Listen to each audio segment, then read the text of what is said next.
Evan Chen had survived 3 wars, 2 planetary evacuations, and 1 particularly awkward diplomatic dinner where he'd accidentally insulted a Vraxian ambassador by complimenting their interesting hat, which turned out to be their head. But nothing in his career as humanities liaisons officer had prepared him for this moment. "You must choose," Ambassador Krelix announced, his crystalline voice reverberating through the ornate chamber. "It is tradition. The human who brokers peace must select a mate from the assembled court. This union will symbolize the bond between our peoples." Evan's translator implant buzzed uncomfortably.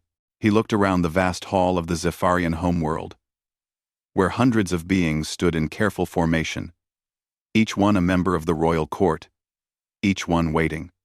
Some had scales. Others had fur. A few were just geometric patterns of light that hurt to look at directly. "With all due respect, Ambassador," Evan said carefully, "humans don't really do arranged marriages anymore, especially not random political ones. Maybe we could discuss an alternative." "There is no alternative." Krelix's 6 eyes fixed on him. "Choose, or the treaty fails. Choose, or 50 worlds return to war." Evan's mind raced. The treaty had taken 2 years to negotiate. Millions of lives hung in the balance. But choosing a bride from an alien species he'd just met? It was absurd. It was impossible. It was. His hand moved almost of its own accord, pointing randomly into the crowd. "That one," he said. The entire chamber fell silent. Every being turned to look at where Evan pointed. A figure stepped forward from the back row, where she'd been partially obscured by a rather large tentacled creature. She was humanoid, more humanoid than most in the room, with pale skin that seemed to shimmer with an inner light. Her hair was dark and moved as if under water, defying gravity. But her eyes were the most striking feature. Entirely silver, without pupil or iris, reflecting Evan's shocked face back at him. "You have chosen Princess Susan Atharel, first daughter of the Eternal Throne, keeper of the quantum flame, and heir to 17 dimensions," Krelix breathed, his voice barely a whisper. Bold. Unexpected. Perhaps. Perfect. Evan's stomach dropped. Of course. Of course. He'd randomly pointed at royalty. The princess moved toward him with an ethereal grace, each step barely touching the crystalline floor.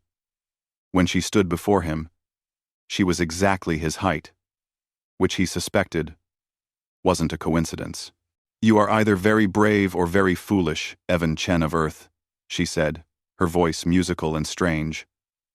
"In my 400 years, no one has ever simply pointed at me." 400.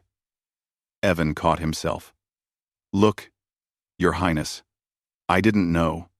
This was random. We can explain to the ambassador that—" "Random," she repeated, tilting her head in a way that was almost human but not quite. "You selected the future empress of the Zephyrian expanse. At random. I'm really sorry about this." To Evan's surprise, Susan laughed. It sounded like wind chimes in a storm. "Don't be. Do you know how many suitors have spent decades crafting the perfect proposal to win my favor? How many have conquered worlds, written symphonies, or reshaped stars into my likeness?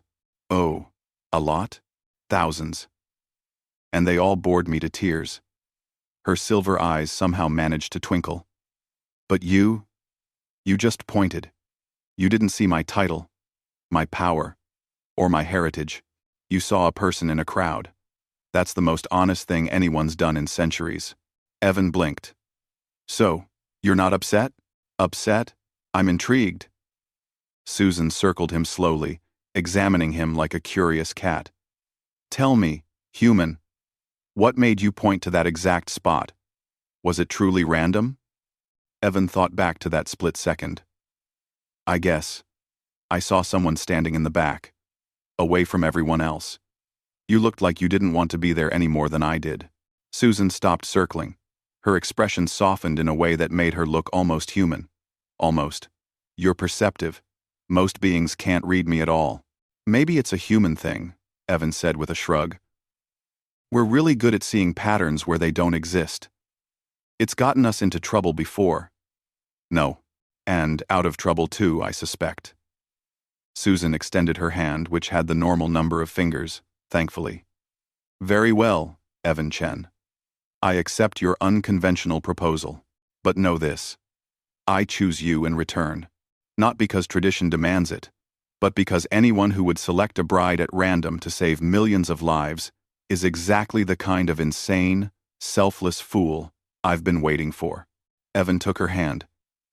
It was warm, despite the otherworldly glow. This is crazy. Of course it is. That's what makes it perfect. Susan turned to face the assembled court, still holding Evan's hand. Let it be known that I, Princess Susan Atharl, accept this human as my chosen consort. Let the treaty be sealed. Let peace reign.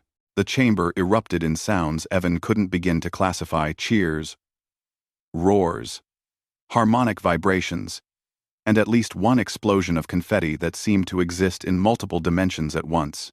Krelix approached them, his crystalline face arranged in what Evan had learned was a smile. The treaty is sealed. The peace is won. And you, Evan Chen, have just become the first human to marry into the eternal throne. Great, Evan muttered. My mother is going to have so many questions. Susan squeezed his hand. Don't worry. We have time. About 400 years. If you accept my gift of extended life. Can I think about... No, that's also tradition. Evan sighed. But when he looked at Susan, really looked at her, he saw something he hadn't expected. Behind the silver eyes and the otherworldly beauty, there was a person who'd spent centuries alone in a crowd. Someone who understood what it meant to be different. Someone who'd chosen him back. Maybe random choices weren't so random after all. Maybe humanity's greatest talent wasn't just surviving or fighting or building. Maybe it was the ability to see people as people, no matter how alien they appeared. All right, Evan said finally. But I'm picking where we go on our honeymoon. Susan's laugh echoed through 17 dimensions at once. Deal.